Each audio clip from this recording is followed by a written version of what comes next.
Baik, selamat pagi, dokter dan juga profesor. Di sini perkenalkan nama saya Gabriel Fidelia dengan 3 digit NIM terakhir 099 sebagai Ketua SGD di Blok Nutrisi A8 ini. Jadi SP kami akan membawakan judul Peran Probiotik pada Penyakit Ulceratif Colitis. Berikut merupakan anggota SGD A8, terdapat 12 orang yang bisa dilihat pada layar. Baik, sebelumnya di sini saya ingin melanjutkan untuk menjelaskan mengenai latar belakang. Perkenalkan, nama saya Dr. Pranyani dengan 3 digit NIM terakhir yaitu 067. Jadi latar belakang yang kami ambil di sini adalah seperti yang sudah terlihat pada layar. Jadi mikrobiota usus itu memberikan keunggulan kesehatan dengan kemampuannya dalam mengekstrak energi dari serat yang tidak bisa dicerna oleh tubuh dan juga memproduksi vitamin serta mengatur sistem kekebalan tubuh. Namun, potensi dari mekanisme ini dapat terganggu akibat komposisi dari mikrobiota yang berubah yang dikenal sebagai dysbiosis. Nah, dysbiosis ini merupakan ketidakseimbangan jumlah mikroorganisme di dalam saluran pencernaan manusia. Faktor-faktor yang dapat menyebabkan dysbiosis ini seperti stres fisik, aktivitas olahraga, tekanan mental, dan juga paparan radiasi, kemudian usia dan juga kondisi sanitasi yang tidak baik. Nah, adapun upaya untuk mengatasi dysbiosis ini adalah dengan konsumsi makanan atau minuman yang mengandung probiotik. Fungsi dari utama probiotik ini adalah untuk menyeimbangkan komposisi mikrobiota usus pada saluran pencernaan manusia. Dengan demikian, peran probiotik pada penyakit saluran pencernaan seperti ulcerative colitis sangat penting untuk dibahas pada student project pada kali ini. Baik, adapun rumusan masalah dan tujuan dari student project kami. Untuk rumusan masalah yang pertama, bagaimana gambaran umum penyakit kolitis ulceratif. Kemudian yang kedua, bagaimana peran mikrobiota usus pada pasien dengan penyakit kolitis ulceratif. Kemudian apa yang dimaksud dengan probiotik dan bagaimana interaksinya dengan mikrobiota. Kemudian yang keempat, apa manfaat penggunaan probiotik pada kolitis ulceratif. Dan yang kelima, apa saja tantangan dan potensi penelitian terkait penggunaan probiotik pada kolitis ulceratif. Kemudian tujuannya, yang pertama menjelaskan gambaran umum penyakit kolitis ulceratif, kemudian yang kedua menjelaskan peran mikrobiota usus pada kolitis ulceratif, ketiga menjelaskan interaksi probiotik dengan mikrobiota, keempat menganalisis manfaat penggunaan probiotik pada kolitis ulceratif, dan yang kelima mengidentifikasi tantangan dan potensi penelitian terkait probiotik pada kolitis ulceratif. Baik, adapun manfaat pada student project kami dibagi menjadi dua, yaitu manfaat teoritis dan praktis. Untuk manfaat teoritisnya sendiri, makalah ini diharapkan dapat memberikan kontribusi ilmiah pengembangan pengetahuan mengenai hubungan antara mikrobiota usus, probiotik, dan patogenesis penyakit kolitis ulceratif, serta memperluas wawasan akademik mengenai potensi probiotik sebagai terapi pendukung pada penyakit radang usus kronik. Kemudian untuk manfaat praktisnya, makalah ini bermanfaat sebagai sumber informasi bagi mahasiswa, tenaga kesehatan, dan praktisi gizi dalam memahami pemanfaatan probiotik pada kolitis ulceratif serta dapat menjadi dasar pertimbangan klinis dan acuan bagi pengembangan penelitian atau produk probiotik yang lebih efektif dalam mendukung pengelolaan penyakit ini. Baik, sesi untuk menjelaskan terkait dengan definisi dan juga epidemiologi dari ulcerative colitis. Jadi, ulcerative colitis ini merupakan penyakit radang usus kronik yang ditandai oleh peradangan dan juga ulcerasi mukosa kolon dan juga rektum secara kontinu. Beberapa ciri khas dari ulcerative colitis itu yang pertama adalah hanya mengenai mukosa dan juga submukosa dari usus besar. Kemudian yang kedua, distribusinya itu kontinu ataupun berkesinambungan dari rektum hingga ke proksimal. Kemudian beberapa gejala utama yang biasa meliputi itu seperti diare berdarah, kemudian nyeri perut, dan juga urgensi untuk defekasi. Sekarang kita lanjutkan ke epidemiologi dari penyakit ulcerative colitis. Jadi terdapat beberapa faktor yang mendasari dari epidemiologinya. Sebagai contoh adalah yang pertama, pada usia ataupun onset, di mana umumnya untuk penyakit ini mengenai pada usia 15 hingga 30 tahun, dan puncak kedua pada usia 50 sampai 70 tahun. Kemudian untuk jenis kelamin sendiri sebenarnya antara laki-laki dan perempuan biasanya ditemukan sama, namun pada beberapa studi menunjukkan bahwa laki-laki lebih banyak terkena penyakit ini. Kemudian untuk distribusi geografisnya biasanya itu terdapat pada negara industri yang maju dan juga negara berkembang dengan westernisasi yang tinggi. Selanjutnya untuk faktor resiko genetik itu biasanya dipengaruhi oleh riwayat keluarga dengan riwayat IBD. Kemudian untuk faktor resiko lingkungan itu seperti diet tinggi lemak, kemudian merokok pasif saat masa kanak-kanak, hingga gaya hidup yang modern. Sementara itu sebenarnya pada beberapa studi juga menemukan bahwa faktor resiko yang non-smoker itu menyatakan bahwa merokok itu justru berasosiasi negatif, meskipun tentunya tidak disarankan untuk menjadi bagian dari pencegahan ataupun treatmentnya. Kemudian pada kiri bawah kita juga bisa melihat untuk insidensi globalnya itu terdapat 9 hingga 20 kasus per 100.000 orang per tahun di negara maju, dan untuk prevalensi globalnya itu sebanyak 100 hingga 300 per 100.000 orang setiap tahunnya. Mungkin sekian dapat saya sampaikan, terima kasih. Colitis ulceratif merupakan penyakit yang kompleks, berkembang melalui interaksi 4 faktor utama yang saling berkaitan. Pertama, faktor genetik berperan sebagai dasar kerentanan, di mana 8-14% pasien itu memiliki riwayat keluarga dan gen-gen seperti MCN1, CDH1, serta IL8RA dan IL8RB, mempengaruhi integritas barrier usus dan respon imun. Kedua, faktor lingkungan. Ini memperkuat kerentanan melalui pola makan tinggi, daging merah, minuman bergula, kebiasaan merokok, serta paparan antibiotik dan obat antiinflamasi yang dapat mengganggu keseimbangan mikrobiota usus. Ketiga, terjadi dysbiosis atau gangguan mikrobiota usus, di mana bakteri pelindung seperti Firmicutes dan Bacteroides itu berkurang, sementara bakteri proinflamasi seperti Enterobacteriaceae itu meningkat. Keempat, sistem imun itu mengalami disregulasi dengan dominasi sel T helper TH2 dan TH17, serta produksi autoantibodi IgG1 yang menyerang sel epitel usus. Keempat faktor ini kemudian memicu patofisiologi yang ditandai dengan disfungsi barrier mukosa akibat penurunan produksi musin dan kerusakan tight junction. Diikuti respon inflamasi masif dengan pelepasan sitokin proinflamasi seperti interleukin 5, 13, 17, TNF-alpha, dan interleukin 8. Ini pada akhirnya menarik neutrofil untuk menyusup ke kripte dan membentuk abses kripte. Nah, infiltrasi sel-sel radang ini disertai dengan stres oksidatif dan disfungsi mitokondria yang semakin memperparah kerusakan mukosa. Kombinasi mekanisme kompleks ini yang akhirnya menghasilkan colitis ulceratif sebagai penyakit inflamasi kronis dengan perjalanan yang tidak dapat diprediksi, di mana mukosa usus mengalami kerusakan berkelanjutan dan sulit untuk pulih sepenuhnya.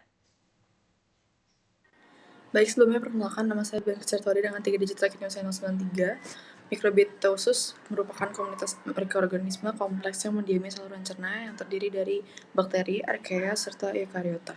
Dalam kondisi sehat, mikrobiota ini didenominasi oleh 2 filum utama, yaitu Firmicutes dan juga Bacteroidetes, yang mencakup lebih dari 90% total populasi mikroba di usus besar. Selain itu, filum seperti Actinobacteria, Proteobacteria, dan juga Verrucomicrobia juga hadir dalam jumlah lebih kecil namun memiliki peran penting dalam metabolisme dan regulasi imun. Komposisi mikrobiota ini dianggap normal bila terdapat keseimbangan antar mikroba tersebut, dan keseimbangan ini sangat dipengaruhi oleh faktor eksternal seperti pola makan, usia, lingkungan, dan penggunaan antibiotik. Secara umum, individu sehat menunjukkan keberadaan core microbiome, misalnya Faecalibacterium prausnitzii dan juga Bifidobacterium spp, yang berperan dalam produksi asam lemak rantai pendek dan mendukung integritas mukosa usus. Komposisi mikroba juga menunjukkan variasi berdasarkan lokasi anatomi, dengan konsentrasi tertinggi berada di kolon. Ketidakseimbangan komposisi atau dysbiosis dapat memicu berbagai kondisi termasuk sindrom iritasi usus besar, obesitas, hingga gangguan metabolik. Sekian bisa saya sampaikan, terima kasih. Perkenalkan, nama saya Niputusani Resti dengan digirim terakhir 017. Di sini saya akan menjelaskan tentang dysbiosis pada ulcerative colitis. Dysbiosis pada ulcerative colitis merupakan kondisi ketidakseimbangan mikrobiota usus yang berperan penting dalam patogenesis penyakit ini, yang ditandai oleh penurunan mikroba penghasil SCFA seperti Faecalibacterium prausnitzii dan peningkatan bakteri patogen seperti Escherichia coli yang memicu aktivasi imun NF-kB, produksi sitokin proinflamasi, dan kerusakan mukosa usus. Ketidakseimbangan ini itu dipicu oleh faktor genetik, diet rendah serat, antibiotik, dan dapat ditangani melalui terapi berbasis mikrobiota seperti probiotik, prebiotik, dan FMT, meski efektivitas jangka panjangnya itu masih perlu diteliti. Mungkin sekian yang dapat saya sampaikan, terima kasih. Baik, saya melanjutkan. Sebelum perkenalkan, saya Ainiati dengan 3 digit MTS 94. Jadi, interaksi antara probiotik dan juga mikrobiota usus itu merupakan proses dinamis yang sangat mempengaruhi kesehatan badan manusia. Nah, probiotik itu adalah mikroorganisme hidup yang apabila dikonsumsi dengan jumlah yang cukup, itu bisa membantu menyeimbangkan komposisi dari mikrobiota usus dengan cara meningkatkan jumlah bakteri yang baik dan menekan pertumbuhan patogen melalui produksi asam organik, bakteriosin, dan metabolit lain. Nah, selain itu, probiotik itu berperan dalam memperkuat fungsi protektif dari usus dengan membangun lapisan mukosa pelindung dan juga memodulasi sistem imun supaya bisa membantu mencegah terjadinya inflamasi dan penyakit usus lainnya. Nah, mekanisme kerja probiotik itu tidak hanya bergantung pada kemampuannya untuk menetap di usus, tapi juga pada interaksi dengan mikrobiota lainnya melalui pertukaran gen, metabolit, dan stimulasi sel epitel serta sistem imun seperti merangsang sel T regulator dan menurunkan respons imun yang berlebih. Nah, efek probiotik ini sangat dipengaruhi oleh jenis dan strain yang digunakan serta kondisi dari individu itu sendiri, sehingga manfaat pada tiap individu itu bisa berbeda-beda. Dan probiotik itu bisa berperan sebagai terapi tambahan untuk berbagai penyakit, mulai dari gangguan metabolik, infeksi, hingga gangguan neuropsikiatri melalui suhu mikrobiota usus otak. Sekian dari saya, akan dilanjutkan oleh rekan. Perkenalkan, nama saya Amanda Supratna Putri dengan 3 digit NIM terakhir 125. Di sini saya akan menjelaskan terkait definisi dan juga klasifikasi dari probiotik. Jadi, probiotik sendiri adalah mikroorganisme hidup yang bila dikonsumsi dalam jumlah yang cukup memberikan manfaat kesehatan dengan menjaga keseimbangan mikrobiota usus dan menekan pertumbuhan patogen. Secara umum, probiotik berasal dari genus Lactobacillus, Bifidobacterium, dan juga genus lain seperti Streptococcus, Enterococcus, Bacillus, Pediococcus, dan ragi seperti Saccharomyces boulardii. Probiotik yang efektif harus tahan terhadap asam lambung dan empedu serta mampu menempel pada sel epitel usus. Sekian dari saya akan dilanjutkan oleh rekan saya. Baik, sebelumnya perkenalkan nama saya Justin Manfred Taswin dengan 3 digit terakhir 220. Di sini sekarang saya akan menjelaskan mengenai manfaat penggunaan probiotik pada penyakit ulcerative colitis atau USI. Jadi, probiotik contohnya seperti Bifidobacterium dan Lactobacillus bermanfaat bagi tubuh dengan menyimbangkan komposisi bakteri usus, memperkuat integritas barrier usus dan mengatur respons imun. Probiotik meningkatkan bakteri simbiotik, merangsang produksi mukus dan protein tight junction melalui metabolit seperti SCFA dan triptofan, serta memperkuat lapisan pelindung usus. Selain itu, probiotik menekan sitokin proinflamasi seperti IL-6, INF-gamma, TNF-alpha, IL-1-beta, dan juga meningkatkan sitokin antiinflamasi seperti IL-10 dan TGF-beta, dan menghambat jalur inflamasi NF-kB, sehingga ini akan mendukung keseimbangan dan regulasi sistem imun usus. Selanjutnya, untuk Bifidobacterium sendiri itu memiliki berbagai manfaat pada usi. Salah satu mekanisme utamanya adalah kemampuan dalam memperbaiki fungsi barrier usus dan mengatur homeostasis usus. Hal ini dilakukan melalui produksi metabolit exopolysaccharides atau IPS, SCFA atau short chain fatty acid, dan conjugated linoleic acid atau CLA, yang berperan dalam memperkuat lapisan pelindung epitel usus serta menstabilkan sistem imun mukosa dan respon inflamasi. Selain itu, Bifidobacterium juga mampu meningkatkan populasi flora dominan yang hilang pada penderita USI. Selanjutnya, untuk Lactobacillus juga bermanfaat pada USI, di mana bakteri ini akan menghasilkan SCFA, bakteriosin, dan EPS yang memiliki efek imunomodulator, serta mampu menekan peradangan dan stres oksidatif melalui peningkatan enzim antioksidan, yaitu CAT dan SOD. Dan juga akan mengakibatkan penurunan ROS. Sekian dari saya, akan dilanjutkan oleh rekan saya. Terima kasih. Baik, selanjutnya adalah tantangan penggunaan probiotik pada penyakit ulcerative colitis dan potensi perkembangan penelitian. Jadi, probiotik sendiri menunjukkan manfaat dalam menginduksi dan juga mempertahankan remisi pada pasien ulcerative colitis. Namun, kurangnya konsensus standar, variabilitas respons individu, regulasi produk yang tidak terstandarisasi, dan juga kekhawatiran keamanan menjadi kendala klinis. Namun, kemajuan teknologi dan juga integrasi dengan terapi lain membuka jalan bagi pengembangan probiotik presisi yang lebih efektif dan juga personal. Ulcerative colitis merupakan penyakit inflamasi usus kronik yang ditandai oleh peradangan mukosa kolon dan rektum secara kontinu. Patogenesisnya melibatkan interaksi kompleks antara faktor genetik, lingkungan, mikrobiota usus, dan disregulasi sistem imun.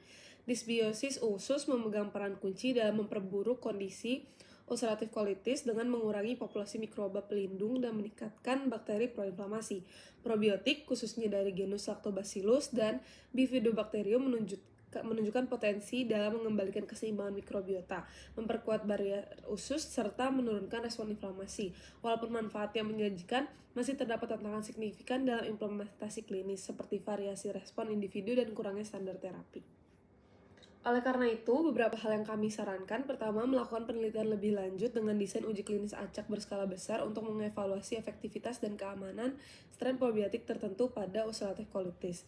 2. Perlu adanya standarisasi dosis, durasi, dan jenis probiotik yang digunakan. Lalu, kombinasikan terapi probiotik dengan pengobatan konvensional. Lalu, kembangkan pendekatan personalized medicine berdasarkan profil mikrobiota individu guna meningkatkan efikasi terapi. Kelima, edukasi masyarakat dan tenaga kesehatan mengenai penggunaan probiotik yang tepat, termasuk pemilihan produk yang memiliki bukti ilmiah dan pengawasan mutu yang baik. Dan terakhir, lakukan monitoring keamanan penggunaan probiotik khususnya pada pasien dengan imunitas lemah atau komplikasi mukosa berat. Sekian dari SGD A8, terima kasih.